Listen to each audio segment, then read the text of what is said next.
Hello ladies and gentlemen, Repitchers here with the video of the day, and today I want to show you a game between Vladimir Kramnik and Boris Gelfand. Uh, I like both of these players, obviously. I think Gelfand is a bit underrated.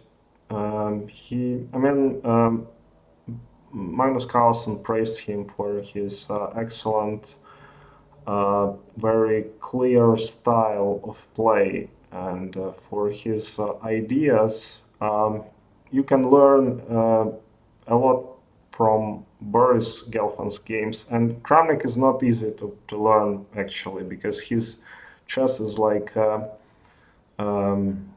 it's like elite level chess, and it's complicated.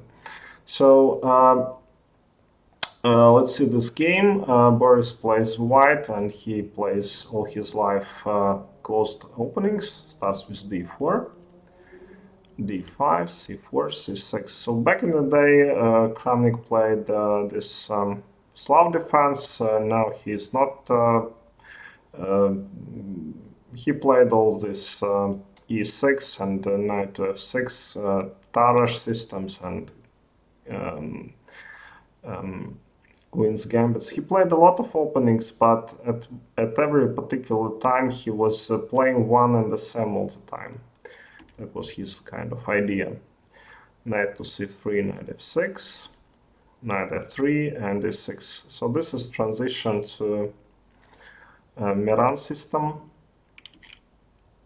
e3 and knight to d7. So played by Karpov and Korchnoi a lot in their world championships. Queen c2, bishop to d6, and g4. So this is, I think, Shirov system, and I also tried it with white against opponent, which had a very good score against me. I only once won against him. I was like 0 to 6 with a couple of draws, and I tried this gambit against him twice, and twice I got +3, and I lost both of the games. So pretty exciting, but don't recommend it if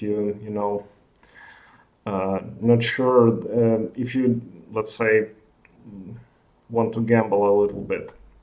So g4, obviously, if you take this, then white will play rook to g1 and open up this g file and attack the g7 pawn and try to create some kind of attack against the black.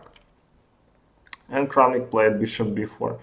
So obviously he was prepared for this, but I don't see anybody like would cross their mind to play such move, bishop b4, yeah, because Black's bishop here is perfectly placed, the best piece on the board clearly, and he already made a move with it, and now he moves it to b4. But Kramnik definitely knows what he's doing. So bishop to d2, this is standard, a bit, let's say, clumsy bishop, but you really have to play castles queenside, and that's how you play chess.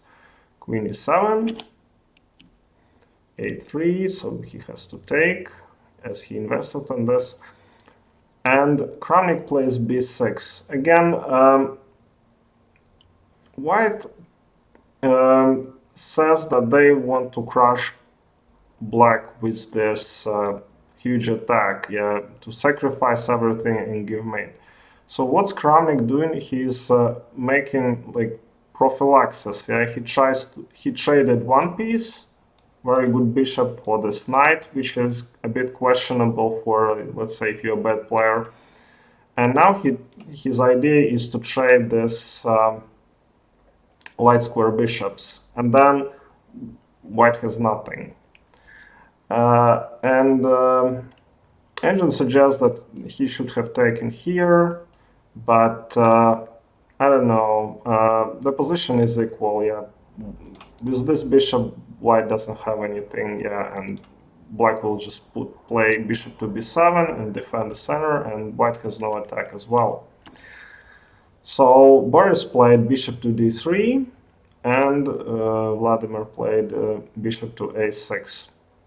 Again, with the same idea to trade these light square bishops. Queen a4, and very important tactic is to capture this pawn.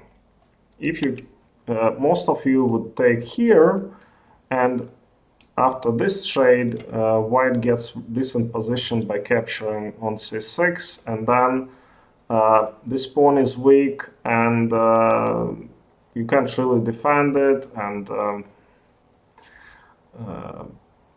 just the position has opened up and it's in white's favor. But Kramnik sees everything. He takes here first, and after queen to a6.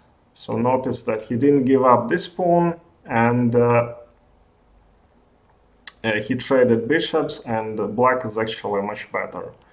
Now black castles, g5, knight d5, bishop to d2, doesn't want to trade the bishop, and f5. So this is, I think, the only mistake by Kramnik in this game. Just notice that he already castled, his knight is well placed, he can play e5, and I don't see how white actually threatens black. I mean, this is not going to work, because just black is ahead in development. They will break open the center and they will be much better. But Kramnik decides to play f5 just to force, to claim that he can open up the center because he's better developed. I think that's one of the solutions. And Boris played castles and c5. So now I think white is positionally lost. Yeah, just Kramnik outplayed him with couple of ideas, and white has nothing. Yeah, they don't have attack, their king is exposed, and black starts to open up the game. So let's see how it ended. b5, sacrificing the pawn. Actually, yeah, Stockfish shows that this is a question mark, but a6 has actually lower evaluation than b5. So b5 is the best move by far, and still engine shows that it's a questionable move. Queen takes b5, it's the best move, but again, you open up the file against the king, and you don't want to do that.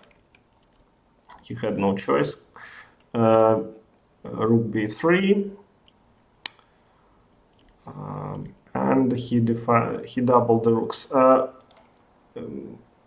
King a2 is not maybe that bad, but it comes out that there is a lot of tactics on this diagonal, which Kramnik opens up very quickly. e5. It's not actually a pawn sacrifice, but the idea is very simple: to play queen e6 and then threaten with different tactical jumps of knight.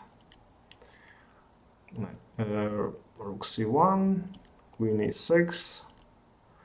So he had to spend tempo defending. Takes here. So he wants to bail out with this exchange sacrifice, which Kramnik took, but it doesn't do anything. Yeah, just white is passive, this bishop doesn't do anything. And here black played an excellent move. Engine says that it's the only winning move, yeah, but you can pause the video. It's knight to c3. Yeah, that two exclamation marks. So if you take here, then it's mate in 2, or mate in 1, I'm sorry, this queen here defends a2. So if you take with this bishop, then black just takes back, and the attack is just unstoppable. Yeah, whatever you do is like here, and queen a3, and this is mate as well. So I mean, there is just huge tactic behind everything. So he took the pawn, rook takes b2, and he should have, engine suggests that he should have played queen f8, just giving up the queen, but Boris missed this, and after this tactic he resigned, because very nice mate with just two pieces, and this was a strategical win by Vladimir. All right, thank you very much for watching, and see you next time.